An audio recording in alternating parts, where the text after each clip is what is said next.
بسم اللہ الرحمن الرحیم۔ السلام علیکم۔ جب بھی کوئی جسم بیمار ہوتا ہے، اس جسم کو کوئی بیماری لگ جاتی ہے تو حکیم ڈاکٹر اس کا علاج کرتے ہیں۔ اب وہ علاج وہ بیماری کو دیکھتے ہوئے کرتے ہیں کہ کس قسم کی بیماری ہے۔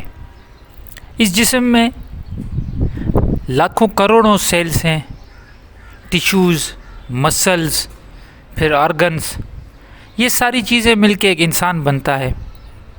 اور انسان جب اس کی عمر بڑھتی جاتی ہے تو ظاہر سی بات ہے، جیسے کسی گاڑی کے جیسے انجن ہوتے ہیں تو اس میں بھی خرابی آ جاتی ہے، میکینیکل پرابلمس آ جاتے ہیں، بالکل اسی طرح انسان کے بھی جسم میں جو بھی خرابی آ سکتی ہے۔ اب وہ خرابی کی وجہ کیا ہے اس پہ ہم آج ڈسکس نہیں کر رہے، لیکن میں یہ بتانا آپ کو چاہ رہا ہوں کہ جب بھی جسم بیمار ہوتا ہے تو اس کو علاج کی ضرورت ہوتی ہے، اور الحمدللہ جب علاج ہو جاتا ہے، جو جیسے کہتے ہیں کہ اللہ تعالیٰ ہی شفا دینے والا ہے، جب علاج ہو جاتا ہے تو شفا مل جاتی ہے اور انسان ٹھیک ہو جاتا ہے۔ یہ معاملات ساری زندگی چلتے رہتے ہیں، بچپن سے جب سے انسان پیدا ہوتا ہے مرنے تک بیماری بھی لگتی ہے، اس کا علاج ہوتا ہے، خود بخود ریکوری ہو جاتی ہے، دوا بھی آتی ہے۔ تو یہ ایک پروسیس ہے، کیونکہ وہ ظاہری جسم ہے۔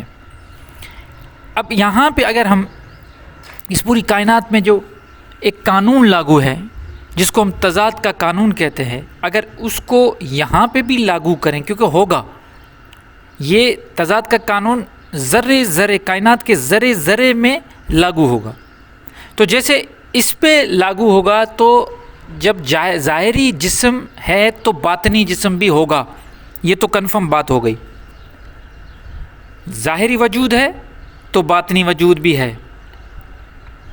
اب آپ یہ سوچیں کہ جب ظاہری جسم کو بیماری لگتی ہے تو اس کے تضاد میں جب جائیں تو باطنی وجود کو بھی بیماری لگتی ہے۔ جب ظاہری جسم کی بیماری کا علاج ہے، ریکوری ہو جاتی ہے، تو باطنی وجود کی بھی بیماری کا علاج ہوتا ہے، ریکور انسان ہو سکتا ہے۔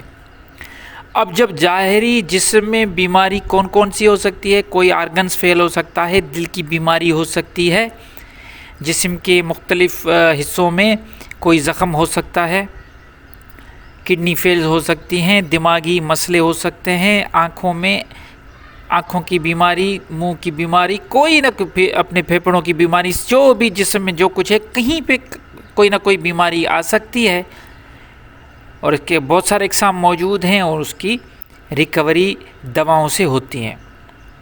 اب اس کے جب ہم تضاد میں جائیں گے تو روح میں بھی بیماری ہوتی ہے۔ اب روح کی بیماری یہ ہے کہ انسان جلتا رہے گا، انسان میں حسد ہوگا، انسان اس طرف جائے گا جس طرف اللہ تعالیٰ نے منع کیا ہوا ہے، لوگوں کے لیے برا سوچے گا، لوگوں کے لیے راستوں میں پتھر ڈالے گا، لوگوں کو پریشان کرے گا، لوگوں کی زندگیوں میں اتنے سارے مسئلے پیدا کرے گا کہ آپ سوچ بھی نہیں سکتے۔ ایسی بہت ساری بیماریاں ہوں گی، شیطان کے وسوسے آئیں گے، شیطان آپ سے وہ سارے کام لے گا جن کے لیے اللہ تعالیٰ سے قرآن میں مہلت مانگی تھی۔ اب جب یہ بیماریاں ناسور اگر موجود ہیں تو پھر اس کا علاج بھی موجود ہے۔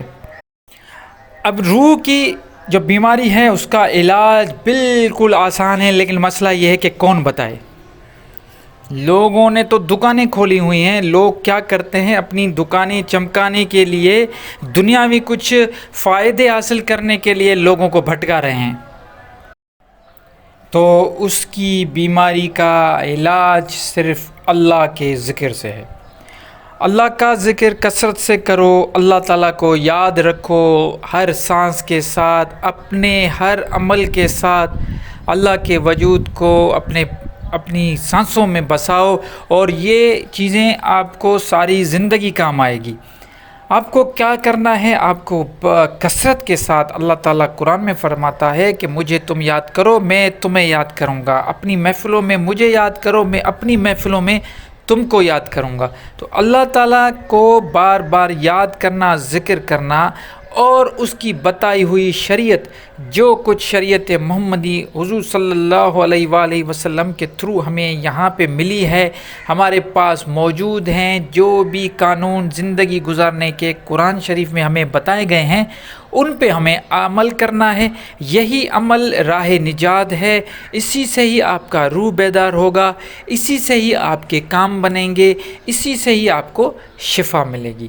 اب اس میں کوئی ہمیں ایسا نہیں ہے کہ کمرہ بند کر کے ہم بیٹھ جائیں اور یہ آپ سمجھیں کہ آئسولیشن میں اور مراقبے کرتے رہیں، نہیں، یہ عملی کام ہے، اس کو عملی طریقے سے آپ کو کام کرنا ہے، آپ کو محنت کرنی ہے، آپ کو اللہ کو یاد کرنا ہے، اللہ کے بتائے ہوئے جو بھی اصول ہیں اس پہ اس کو فالو کرنا ہے، اپنی نفسیاتی جو آپ کی جو خواہش ہیں، نفس کی جو بھی خواہش ہیں، نفسانی خواہش، ان کو جو جائز ہیں ان کو تو فالو کرنا ہے، جو ناجائز ہیں ان کو آپ کو ترک کر دینا ہے۔ یہ سمجھیں کہ آپ کو اپنے نفس کا غلام نہیں بننا، نفس کو اپنا غلام بنانا ہے، یہی کامیابی ہے۔ اسی طرح آپ کے روح بھی بیدار ہوگا اور آپ کی جو باطنی وجود ہے اس میں وہ سب چیزیں آ جائیں گی جس سے آپ کو باطنی شفا مل جائے گی۔